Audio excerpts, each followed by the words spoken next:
You know, Emma, I'm leaving you. Uh-huh. And take my soup with you. I shot back on autopilot, and only then realized what he'd actually said. He was standing in the middle of our kitchen, leaning on an open suitcase like it was a podium, chin up, eyes shining, a man who'd finally made a very serious decision. Seriously, Cole repeated, adjusting the strap on his duffel to look more important. I'm leaving, and I'm sick of your soups. The American Dream, Duluth, Minnesota, Wednesday night. A former minor league hockey star announces to his wife that she bores him and adds a separate verdict on her chicken noodle. I nodded. Got it. He was clearly ready for anything. Tears, screaming, a plate against the wall, but not for me just nodding and not collapsing dramatically on the floor. Emma, are you okay? He asked carefully. Perfect. I'm just waiting for you to finish your little performance so I can close the curtain, I thought. Out loud I said, Yeah, go on. Sounds like you've got a whole speech lined up. To explain how we ended up in this kitchen with that suitcase, we have to rewind. Back to Duluth. Back to snow, ice, and people who for some reason think frozen water is the right surface for every sport and about half of all bad decisions. I was born in a town where the lake is bigger than most people's ambitions, and winter lasts until somebody finally loses it. Duluth, Minnesota. Ice, wind, tourists in the summer, and car wrecks in the winter. My mom is Diane Walker, and for the town she's a hero. Not the bakes cookies and hugs everyone kind. My mom is a rescue diver. The person they call when somebody walks out onto the ice with a what could possibly go wrong attitude and finds out. The phone at home could ring any hour. Diane would pick up, listen for maybe 2 seconds, her face would shift, and she'd grab her bag and radio. I'm on a call, she'd toss over her shoulder. I'll be back when I can. Door slam. White wall of snow outside the window. On the kitchen, half-cooked pasta, me, and my dad. My dad is Michael. Nobody ever put him on local TV. He didn't get thank you letters from the mayor, and no one asked him for interviews. He just came home from the plant, put a pot on the stove, sat across from me, and pulled me out of math homework and middle school drama. I remember one night. I'm 10. Algebra workbook is turning into hieroglyphics. Mom is already in her jacket at the door. You promised you'd be home tonight, Dad says quietly. Emma's got a test tomorrow. There are people out there, she answers just as quietly. I'll be back. And she's gone. Dad sighs, takes the pot off the stove, flips to the next page in my book. Well, he says, rescuers come in different flavors. She saves people, and we'll save your grade. Dad was a hero no one ever wrote about. Mom was the hero everyone remembered, except for me and Dad. I was proud of her and resentful at the same time. At some point, I made myself a little vow. If I ever had a family, I wouldn't disappear from it every time the phone rang. I'd be the grown-up who's actually home. Spoiler. The universe heard that and thought it was hilarious. I became a trauma surgeon. In school, I was that weird girl with the book. In Duluth, teenage career paths are simple. You either play hockey, or you scream for people who play hockey. Or you're weird. I went with weird. While everybody else argued about the Wild and who had the best shot, I was dragging around Moby Dick. Big, heavy novel about a stubborn captain and his whale. My best friend, Jenna, looked at that book like it was a brick.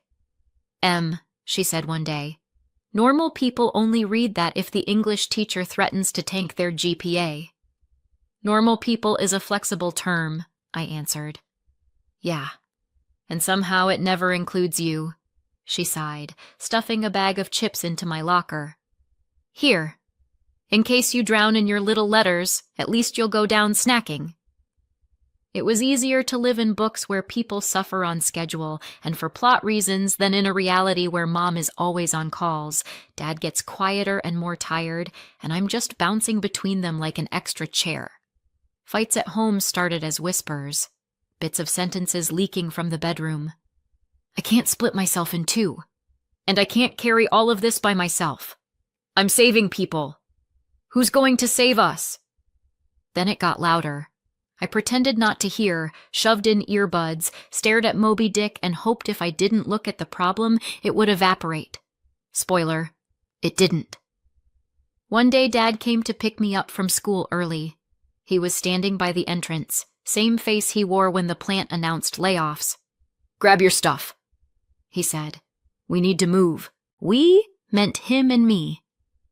Mom stayed in the little house with the nice view of the lake and the work phone. We moved to a small apartment in another neighborhood with frayed carpet and a view of the parking lot. Officially, it was just for a while, and this way it's easier with her schedule. Unofficially, the family was done. I decided then that if I ever got married, I wouldn't let someone just quietly shut the door behind them. If they left, they'd at least have to say it out loud, and they'd have to hear what I thought about it. Another spoiler. He heard. Dad kept working. Guys like him don't know how not to. The plant, shifts, overtime. No, take a vacation, relax. One day, he just didn't come home on time. The call was from the hospital. "Is this Emma Walker? Your father's here. There was an accident." Now I know the smell of an ER too well. Bleach, vending machine coffee, metal. Back then it was my first time. Dad on a gurney, face gray, a neck brace crooked around his throat. He'd been pinned in some machine on the line. He needed a serious back surgery. Of course he had employer insurance. The kind where you have to be half dead and fill out 12 forms before anyone touches you. Doctors were honest. "We'll do everything as soon as your insurance approves it." Insurance was honest too. "We're reviewing your case." We waited. For months. Dad gritted his teeth, cracked jokes, asked about my exams. Then one day his heart just stopped cooperating. I stood in the hall outside that door with the staff-only sign and listened to monitors beeping and someone calling out orders.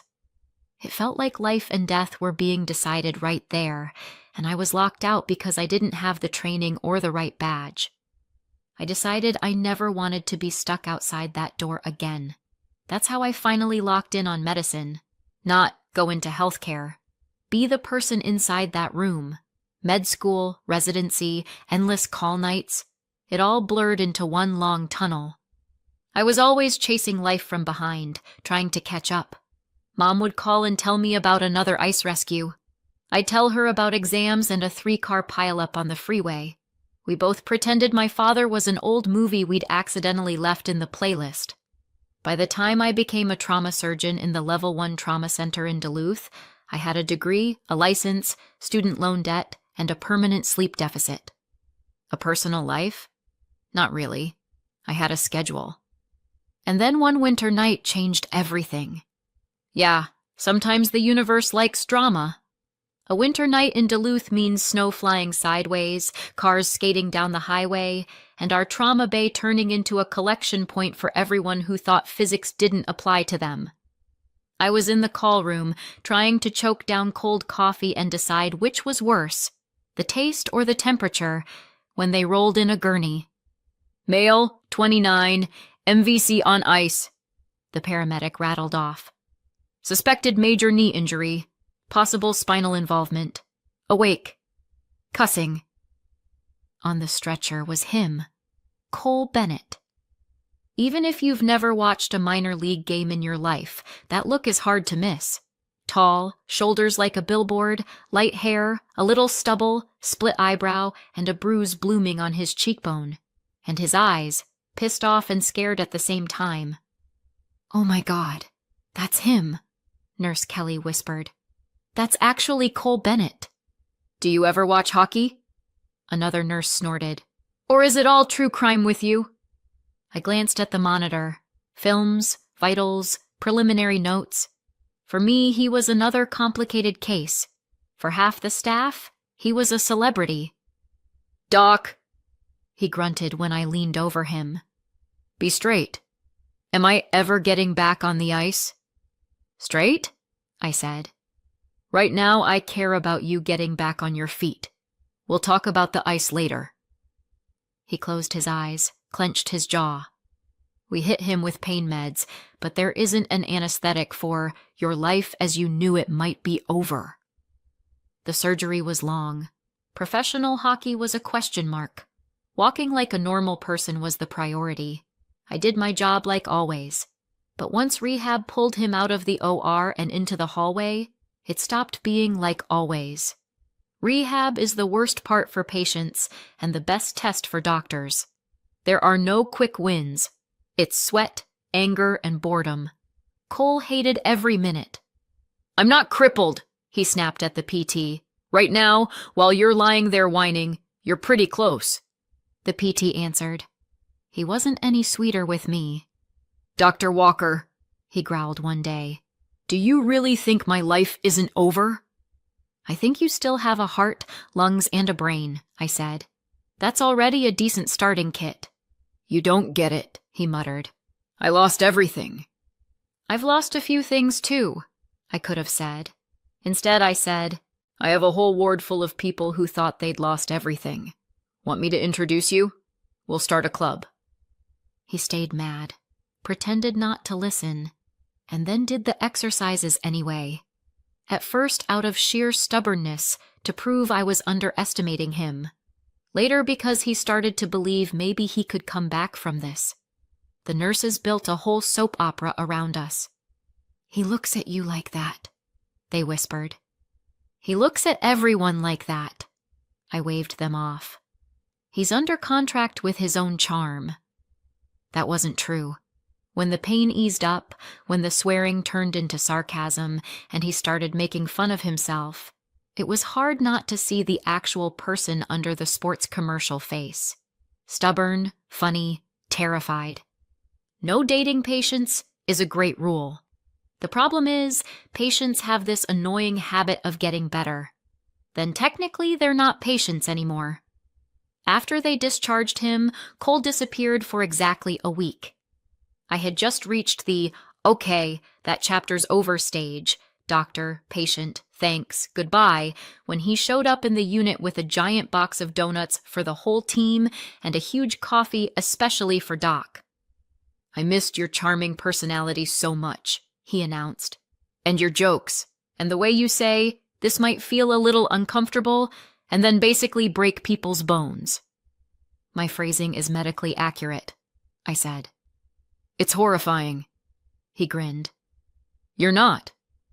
He kept coming back, sometimes officially for a follow-up, sometimes just nearby, thought I'd stop in after practice at the kids' hockey school where he'd gotten a job as an assistant coach.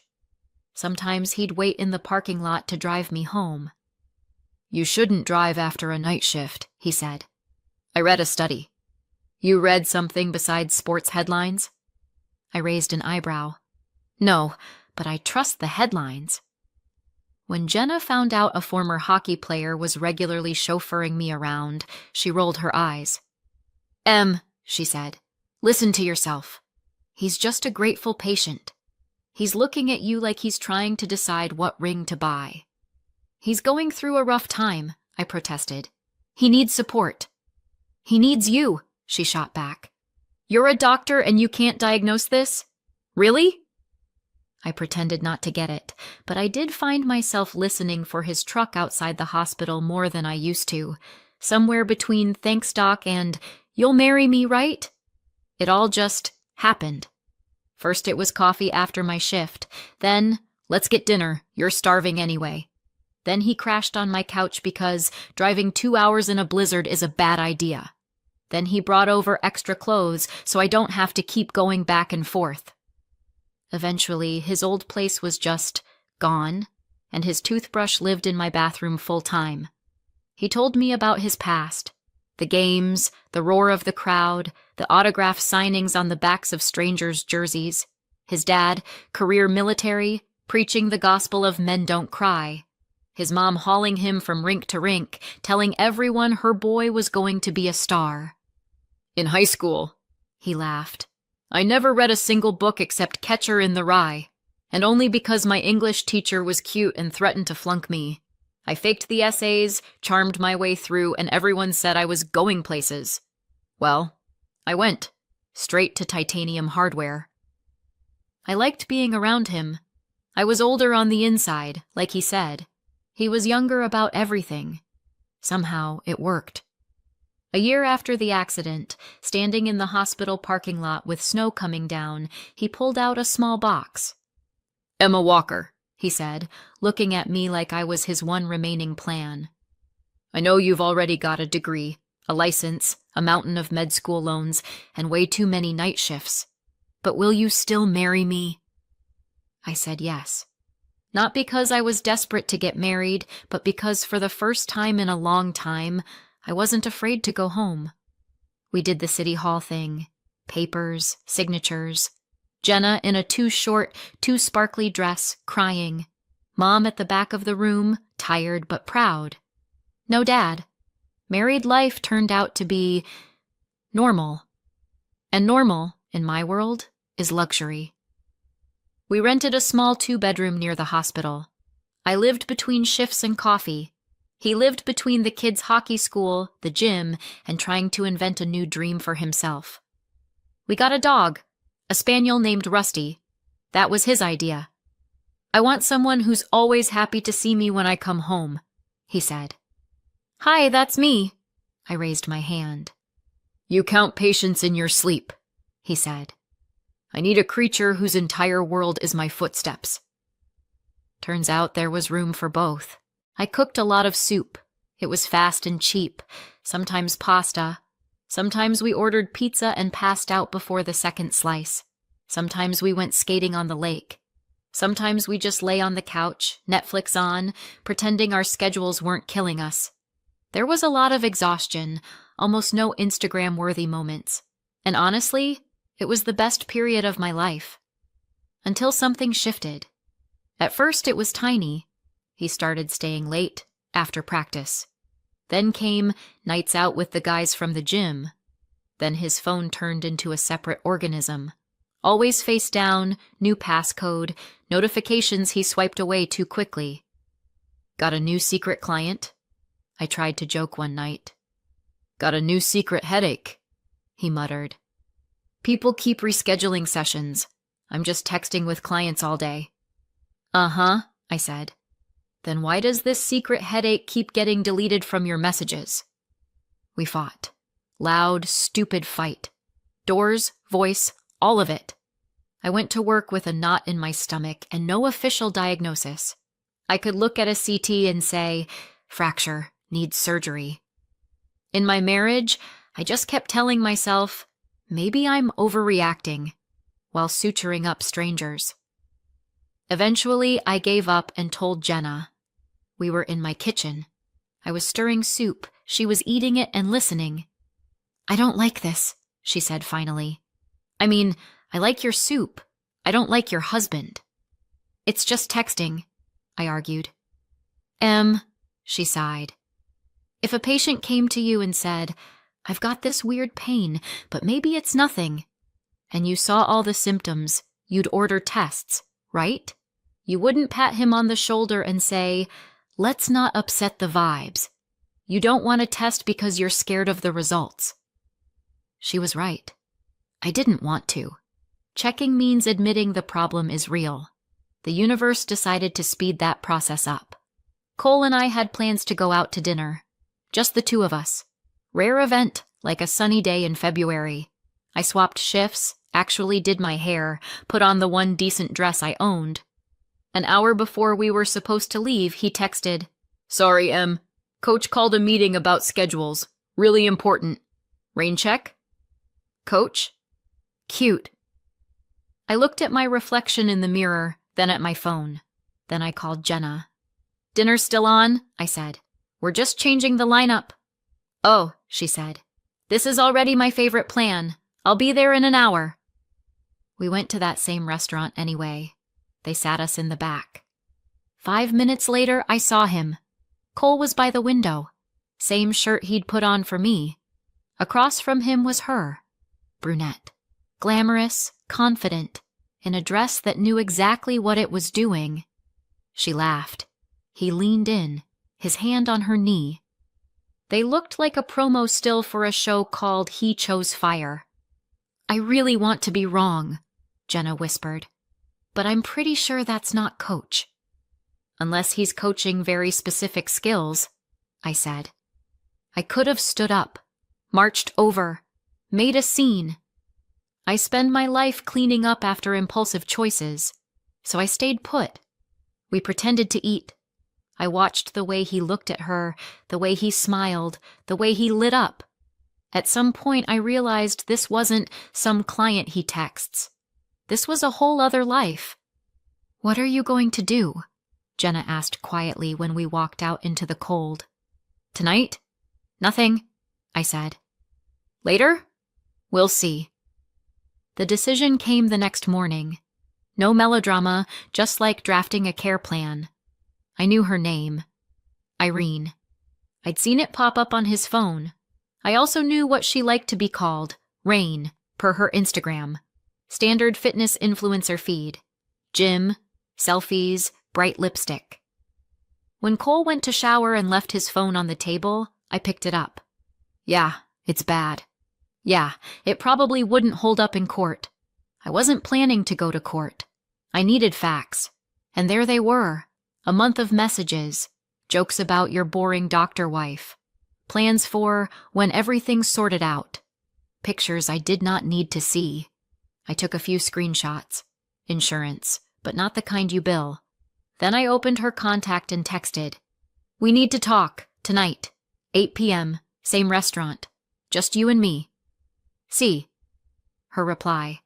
"Wow, sounds serious. Okay, I'll be there. R." Perfect. Now I just needed a wig, some makeup, and a small crime's worth of nerve. "So you want me to turn you into her?" Jenna asked after I laid it all out. "I want him to say everything out loud," I said. "All the stuff he tells her about us. No, it wasn't what you think. I want the uncensored version. And for that, he has to believe he's not talking to me." Jenna opened her makeup kit like a magician opening a trunk. "All right, dark hair, eyeliner, big lips, heels," she listed, scrolling through Irene's Instagram. "Don't tell me you expect to actually wear this." "I do," I sighed. "Fine. I've waited my whole life to put you in heels higher than 1.5 inches. Today is my Super Bowl." She straightened and curled my hair, twisted it into something that looked like Rain's photos. Foundation, contour, highlight, eyebrows from scratch. Eyeliner sharp enough to kill, mascara in 3 layers. She dug a black dress out of my closet and cinched it until I rediscovered my waist. "Hello, Rain," she said, stepping back. "You are officially the type of woman your husband stares at after hours." I looked in the mirror and, honestly, scared myself a little. "If I fall in these shoes," I muttered, "you're scraping me off the floor." "If you fall, we'll pretend you're drunk," Jenna said. "It'll just add realism." At 8 on the dot, I was at that same restaurant. Dim light, music, my heart beating way too fast. I picked a table in the shadows, back to the door so I wouldn't see him until he was right there. He was on time. He saw me. Well, saw her, and lit up. That smile used to melt half the nurses on our floor. "Rain," he said, coming up to the table. Not a flicker of doubt. No double take. Instagram hair, tight dress, and whatever he wanted to see did all the work for his brain. "Hey," I said, dropping my voice half an octave. "Sit. We really do need to talk." We ordered wine. I barely touched mine. "I thought you might bail," Cole said. "You were kind of off last night." Last night, I was sitting at the next table with my best friend. I thought. Out loud. "I'm not interested in being your side entertainment," I said. "I don't want to be the fun one while you go home to your doctor wife." He leaned in. "Emma, he stumbled, then kept going. She's a good person. She really is. She takes care of me, she cooks, she's always at work saving people, but with her, everything's just too predictable. We're like retirees. I come home, there's soup, there's Netflix, we fall asleep. I'm not ready to die in that routine. I mentally took notes. She takes care of me, she cooks, she saves people. As a complaint. Interesting angle. With you, I feel alive, he went on. You're a rush. I need that. I need fire, not endless chicken broth. I almost laughed. My hand shook instead. So let's be adults, I said. I'm not okay with being your fire on the side while you live your real life with someone else. I'm not your day off. Either you're actually with me or you're not.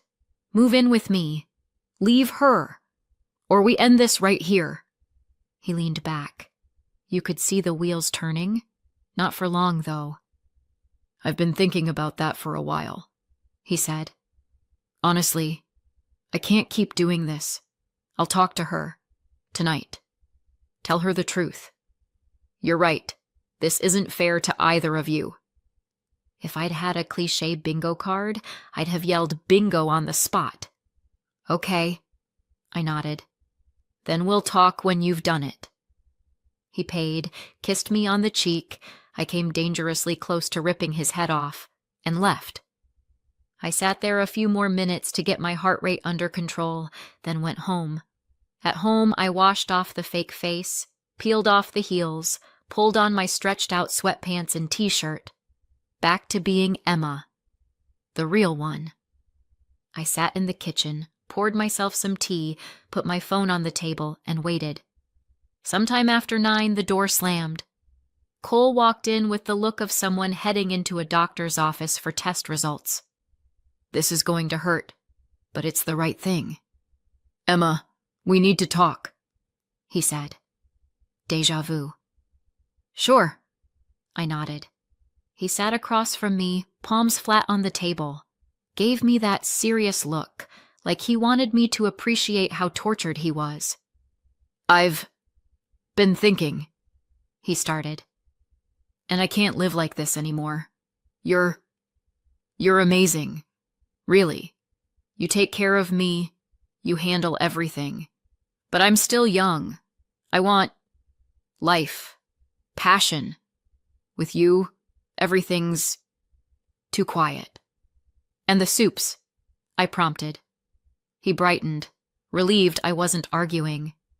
Yeah, the soups, the night shifts, the way we live like old people. I met someone, and it's not just an affair.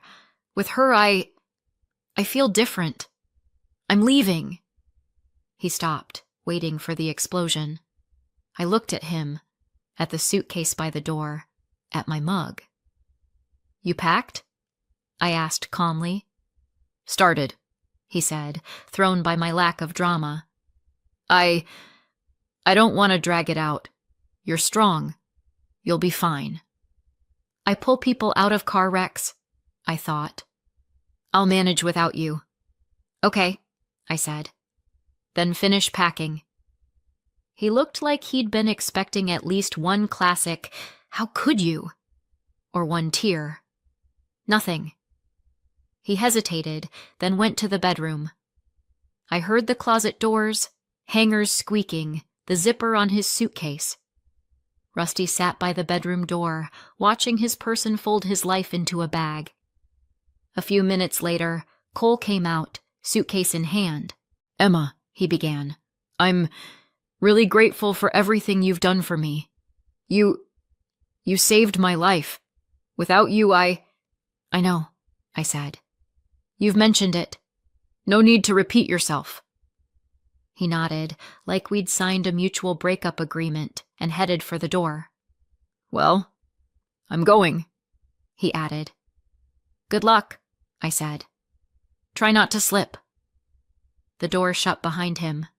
I finished my tea, rinsed the mug, leaned back against the cabinet and started laughing. Hard. To the point of tears. It was grief and relief in one messy mix. What happened when he went to Irene, I didn't see firsthand. Duluth is small, though. Stories get around. The script isn't hard to reconstruct. He shows up at her place with a suitcase, a head full of drama, and a speech about real feelings. She opens the door, sees the whole setup, and says, "What is this?" "It's me," he says proudly. "I left Emma. Now we can be together." Pause. Long one. "You're out of your mind," she says, according to people who heard about it. "I never asked you to leave your wife. I definitely never asked you to show up with luggage. Get out." "But yesterday, at the restaurant," he tries. "I worked till 10 last night," she answers. "I wasn't in any restaurant. Whatever's going on in your head is your issue." Door closes. He's left with his suitcase and his fire. Then comes a friend's couch, a couple nights in his truck, a lot of thinking, and finally, the brilliant idea. I should go home. She'll understand. Humans are unbelievably optimistic when it comes to other people's patience. A few days later, on a quiet morning, the doorbell rang. I opened it, and there he was, Cole. Crumpled shirt, red eyes, huge bouquet of roses. I've seen that combination before on guys wandering into the ER after bar fights. I swear it wasn't my fault, but I'm still hurt. "Hey," he said. "Hey," I answered. Rusty's tail started going like a helicopter. I caught him by the collar. "Can I come in?" Cole asked. "You can stand there," I said. "It's more convenient." He held out the flowers. I took them and set them down on the little cabinet. "I was an idiot," he started. "I don't know what got into me. This whole thing with Irene. It was a mistake. I said horrible things to you. I get it now. You're the only real thing I ever had. You were always there when I was at my worst. I want to fix it." "You want to come back?" I asked. "Yeah," he said quickly. "Yes, I'll go to therapy. I'll be home more.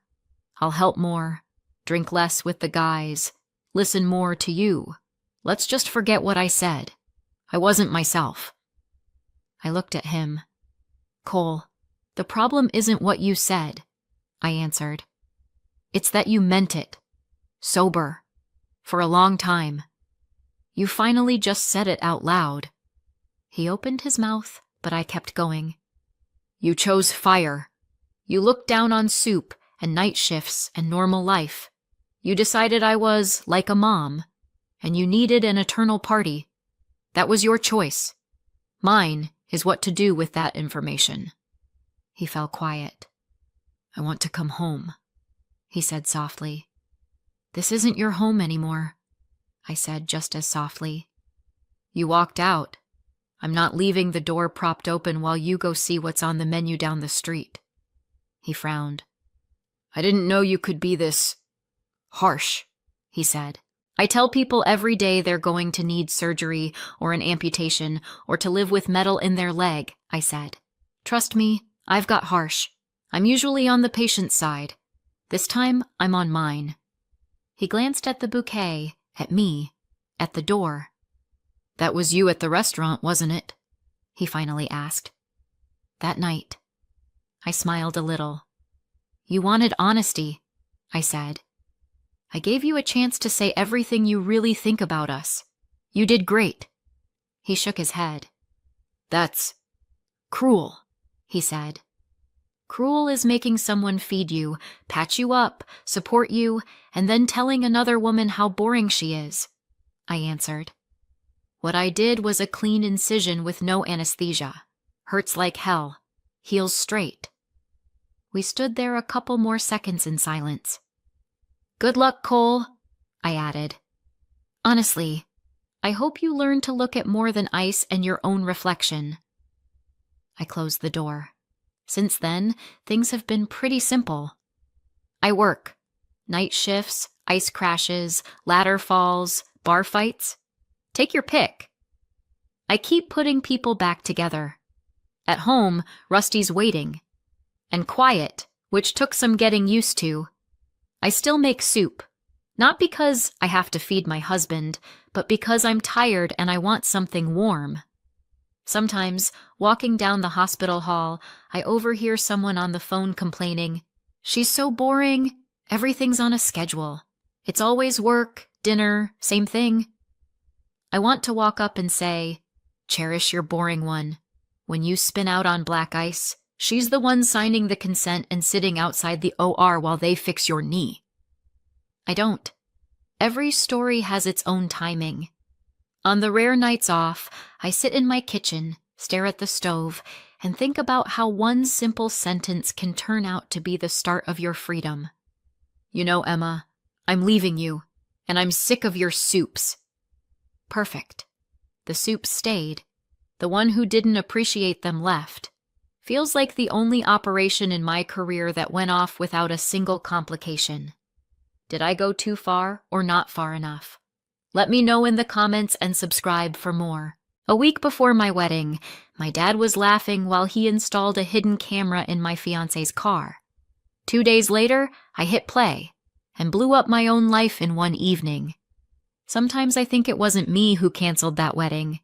It was a little black box under the dashboard. My name is Natalie. I'm 31. I live just outside Houston, in a studio my parents bought for us to start family life in. There is no family. The studio went to me and my anxiety. My parents are Elaine and Michael Harrington. My dad is that guy who started with a used pickup and a couple of warehouse contacts and now owns a logistics company, trucks, containers, rail shipments. My mom is a retired one-woman band who now boils strawberry jam in the backyard while running the company's marketing on her laptop. We also have a St. Bernard named Duke who is genuinely convinced he's their third child and that the deed to the house is in his name. I was raised on the classic American dream template. Good school, decent college, no early pregnancy, no criminal record, please and thank you. My mom used to say, "You can do whatever you want, with a degree, a ring, and health insurance." My dad would add, "And a prenup," and laugh. Only I knew he was about half kidding. Before Brandon, I had 3 almost serious relationships that could be turned into a handbook called How Not To. Guy number 1 was a creative soul who loved my kindness and my credit card equally.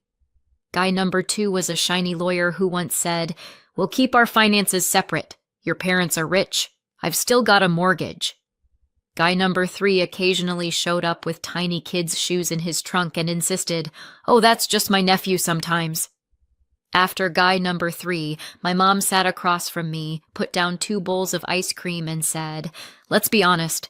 You have terrible taste in men. We'll pretend we understand. You'll pretend you're going to ask our opinion." I promised that next time I'd bring home someone normal. Enter Brandon. Brandon literally drove into my life, at a gas station. I was standing by the pump, arguing with the payment app, looking like a boiled shrimp, red, sticky, and pissed off. My phone was flashing yet another text. "Sorry, can't make it tonight. Something urgent came up." Another Prince. "Need a hand?" I heard behind me. I turned. Tall guy, tank top, gym shorts, tan skin. That calm kind of smile you only get when your most urgent business in life is topping off your tire pressure. "Only if you're a therapist," I said, "and you can rewrite my entire life."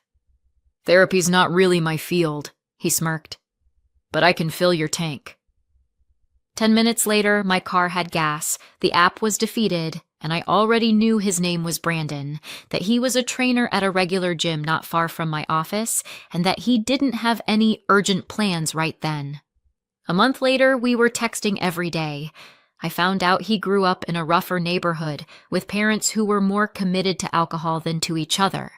That he joined the army because I had to get out of there somehow, and after his service, he went back to school, got certified, and got a job as a trainer.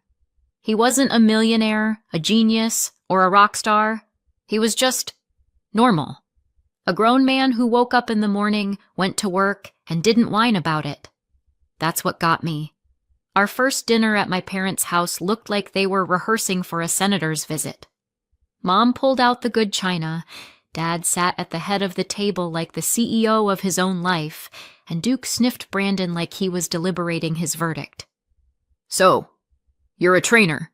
Dad said. "Yes, sir," Brandon answered calmly. "And your plans?" "Work, grow, save up for a down payment on a house. Maybe open my own gym one day." Dad nodded like he had 3 spreadsheets open in his head. Then came the big question. "Do you have debt?" Brandon was honest. Small student loan, car payment.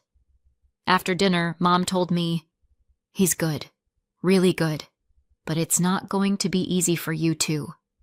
Dad added, "If he loves you, let him show he can take responsibility." A year later, Brandon proposed, with candles, a dinner, and my ugly, happy crying. Dad shook his hand. "Welcome to the family, son."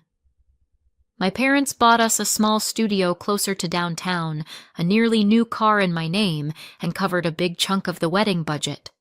Brandon was tortured by this. "I don't want to live off your parents," he kept saying.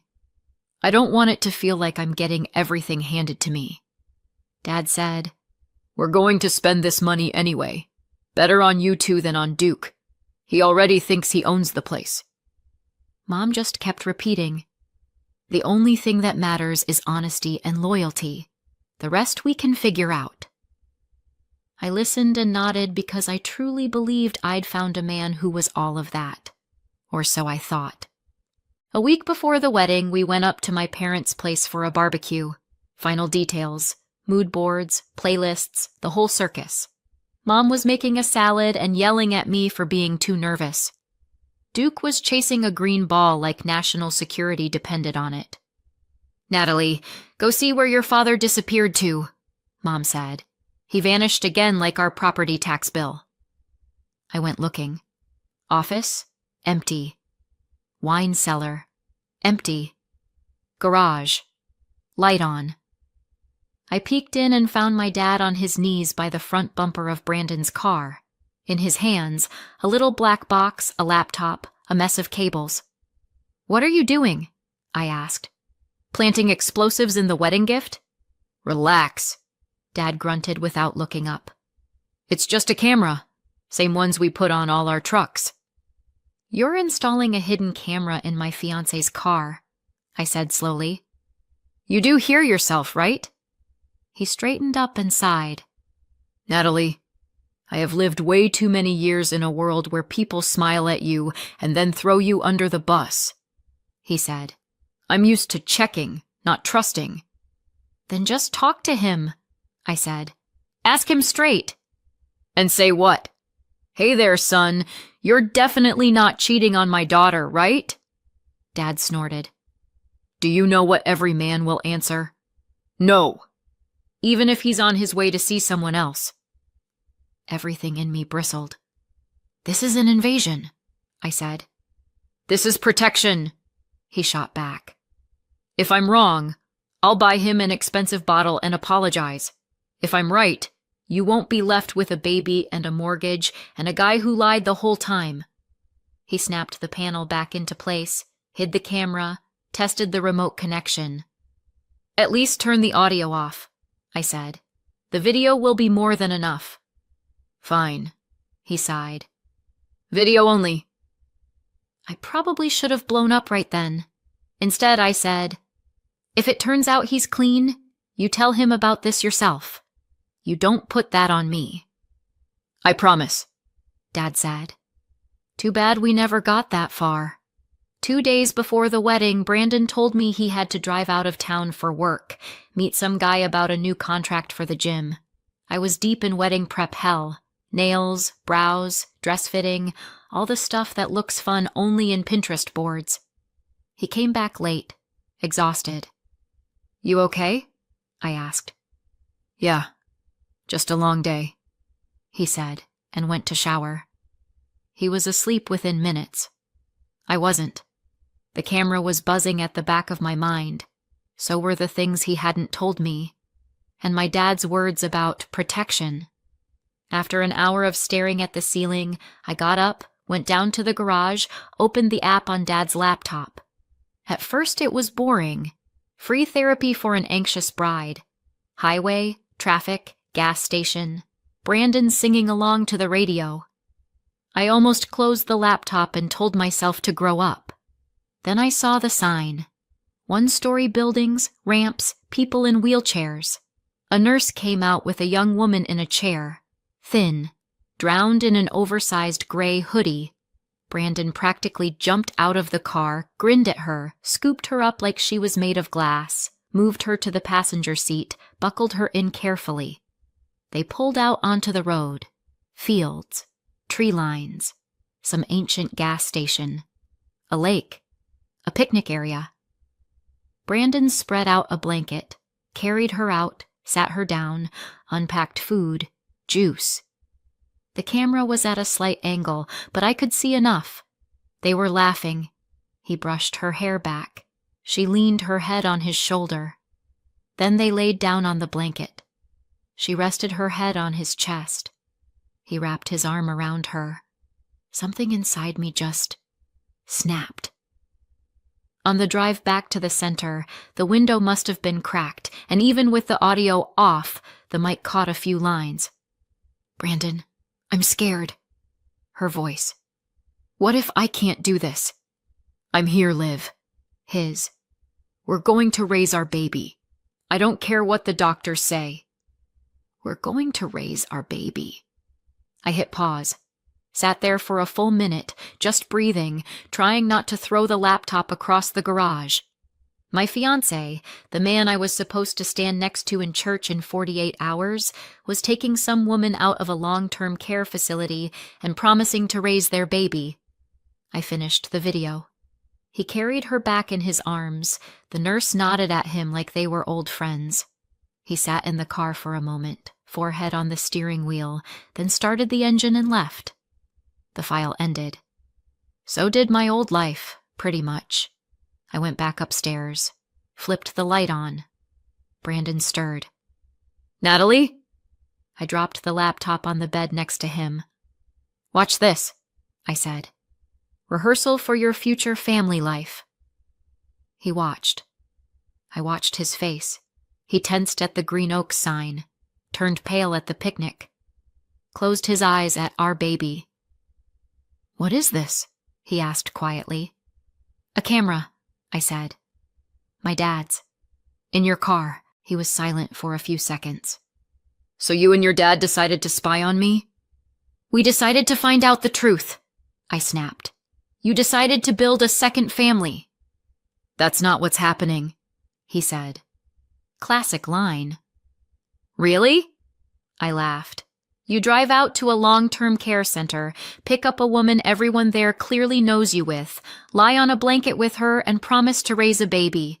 How else am I supposed to see it?" He rubbed his face. "She's my sister," Brandon said. "Nat, give me a minute. I'll explain everything." "Your sister, sure." I cut him off. "And the baby is also magically your sister's. And you're just... what? A saint?"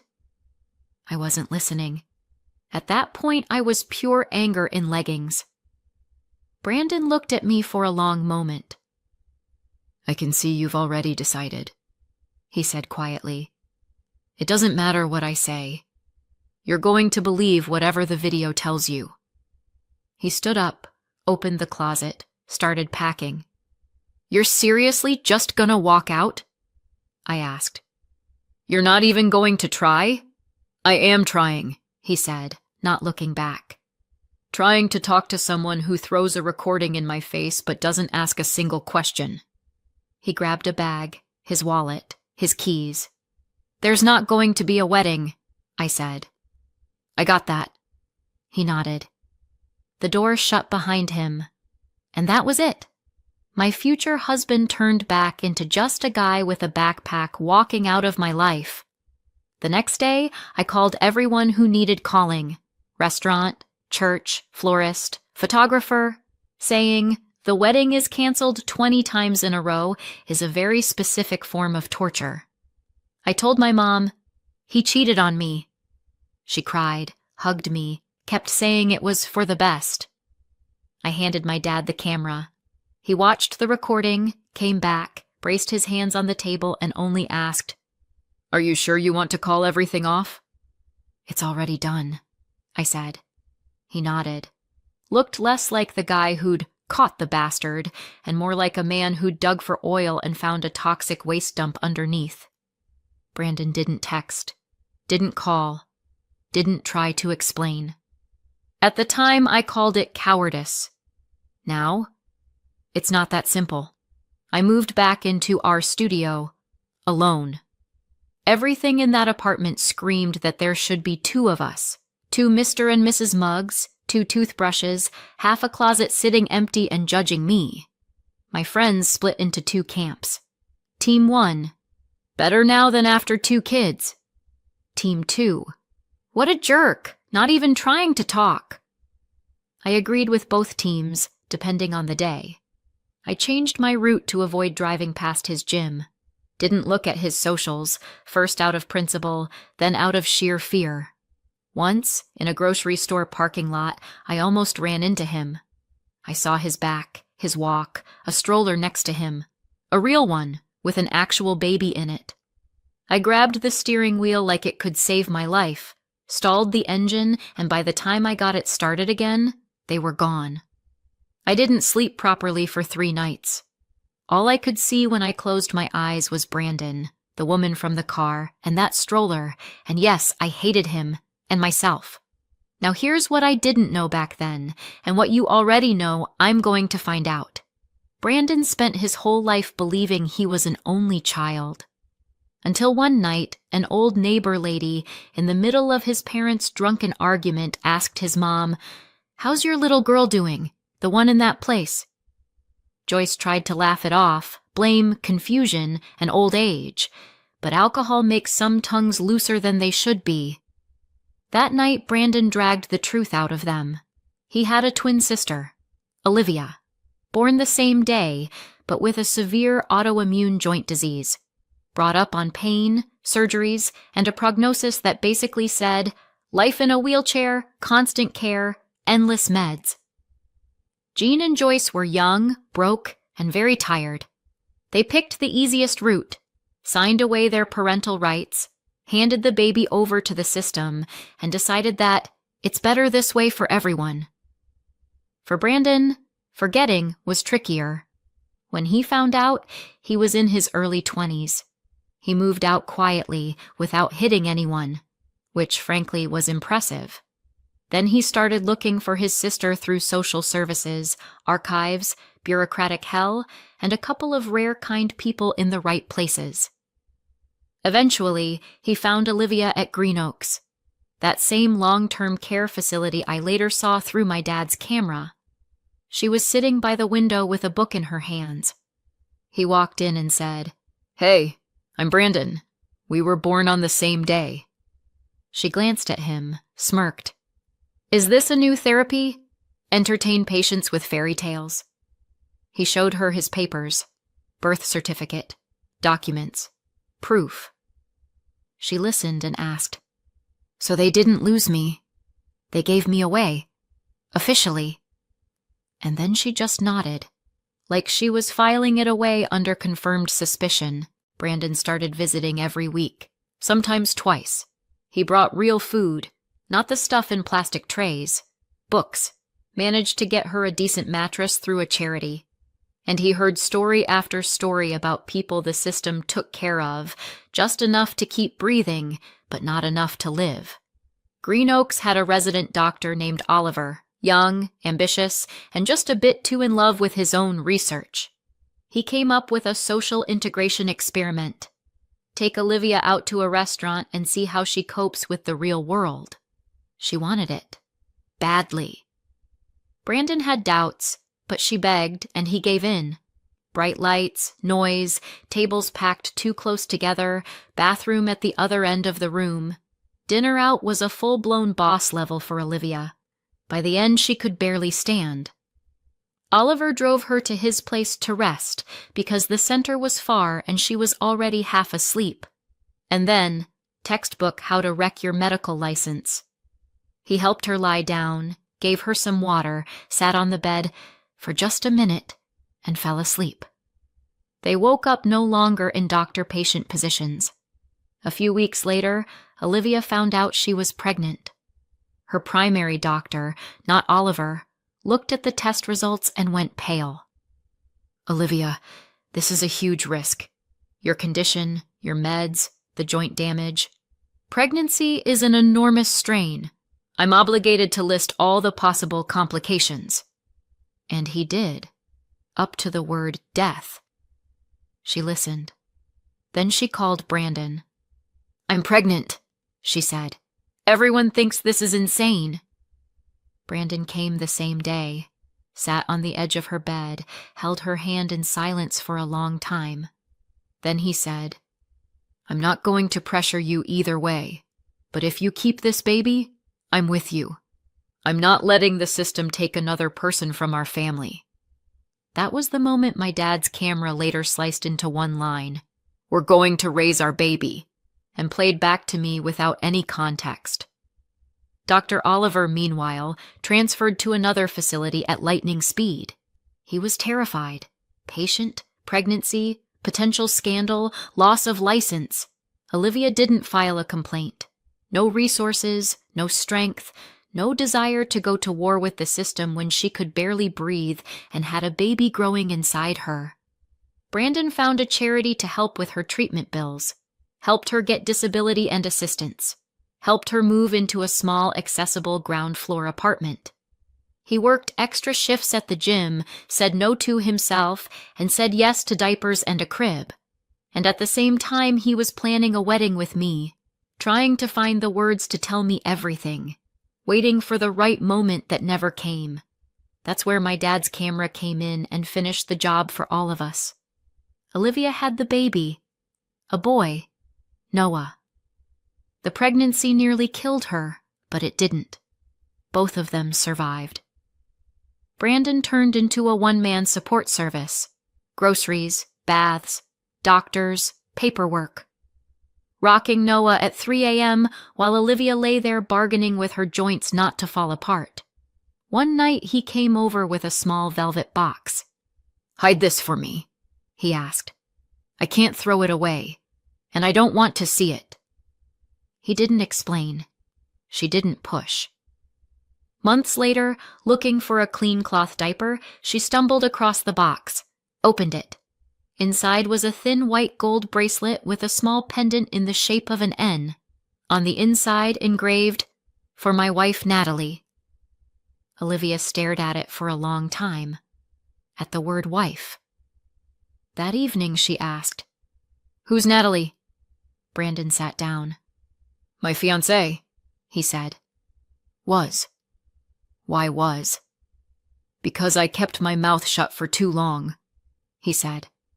"She saw a piece of the truth and decided she knew the whole thing. I didn't get to explain. Or maybe I didn't have the guts."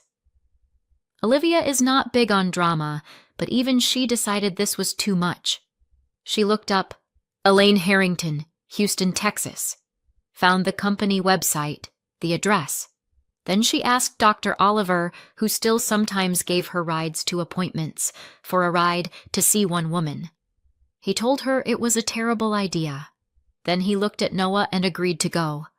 That day I was in the office, writing some cheesy line about careful delivery across the country. The only thing being carefully delivered inside me was anxiety. My mom was at home, stirring her strawberry jam. Duke was guarding the pot from the local gang of crows. The gate buzzer rang. On the driveway, a car pulled up. At the wheel, a guy in a wrinkled doctor's coat. In the passenger seat, a woman in a wheelchair with a baby on her lap. Duke flew over, barking and trying to climb into her lap. "Duke, down!" Mom yelled. "It's okay," the woman smiled. "I'm used to pushy men." "Are you Elaine Harrington?" she asked. "Natalie's mom?" "Yes," Mom said slowly. "And you are?" "My name is Olivia," the woman said calmly. "Brandon is my twin brother, and this is Noah, his nephew. We need to talk. Mom later told me everything inside her went cold at that moment. The word mistress didn't exactly leave the chat. They rolled up onto the porch. Dr. Oliver parked himself in the shade like a human exhibit of guilty conscience. Olivia started talking. No tears. No theatrics. She told Mom about being given up to the system, about life in that facility, about Brandon showing up one day and introducing himself as her brother, about Oliver's experiment, the restaurant, the night he shouldn't have allowed to happen, the pregnancy, about doctors begging her not to keep the baby, about Brandon carrying her up and down stairs and fighting for funding. Mom listened and slowly realized the puzzle was from a completely different box. Then Olivia got to the day at the lake. Brandon just wanted me to have one good memory of being pregnant, she said. One that didn't involve hospital lights. That's why he took me to the water. We lay on the blanket and he said, "We're going to raise our baby." Not because we're a couple, because he didn't want Noah to grow up in the same hell I did. Then she pulled out the bracelet. "This is yours," she said, sliding the velvet box across the table. "You can throw it out, keep it, melt it down. I don't care. But I think your daughter and my brother got their chance to talk stolen from them, and I'm part of why." Mom looked at the bracelet with the little N, at Noah playing with Duke's ear, at the woman in the wheelchair who had come not to beg for sympathy, but to try to fix something she didn't even break. And she said, "My husband and I have tried very hard to protect our daughter. Apparently at some point we started protecting our own fears instead." She took a deep breath. "Natalie's coming by today. I want you to stay. And I'm going to call Brandon."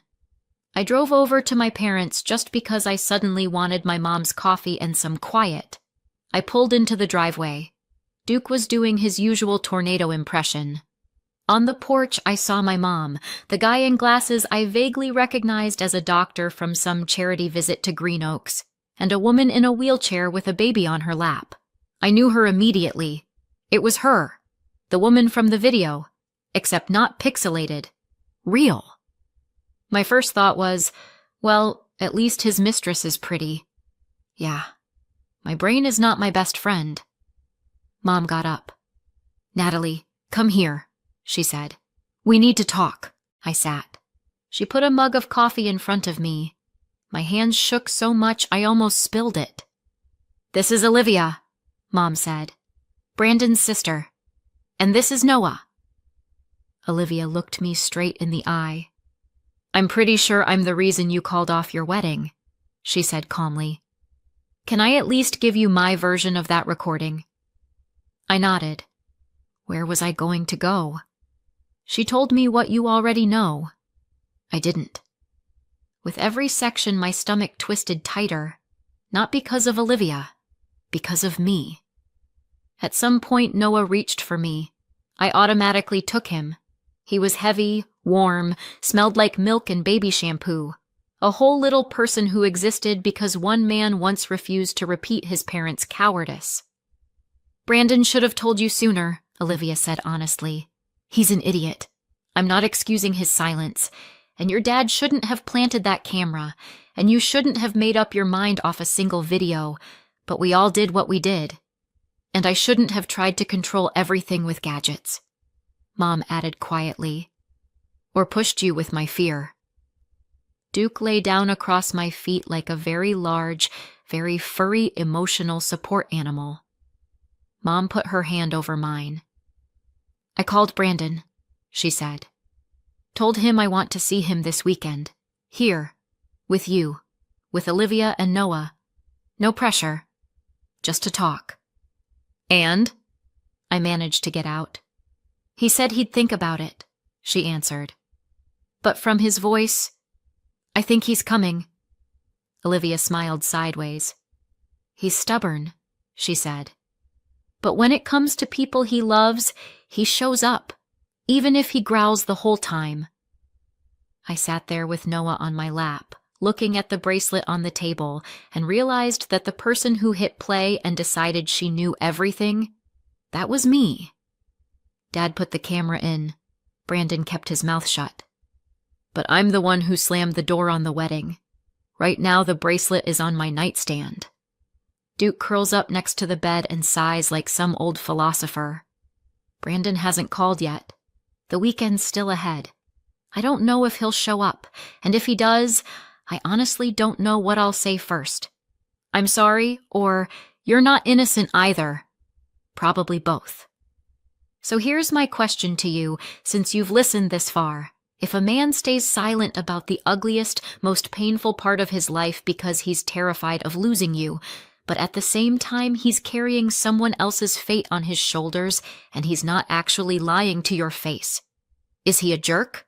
Or just a broken person who doesn't know how to do better yet? And me, the woman who watched one video, asked 0 questions, and canceled her wedding 48 hours before the altar. Did I destroy everything beyond repair? Or is there still something here that can be put back together? What would you do in my place? Give this story a second chance, or close the laptop, walk away, and build a life where there's no Brandon at all. Let me know in the comments and subscribe for more.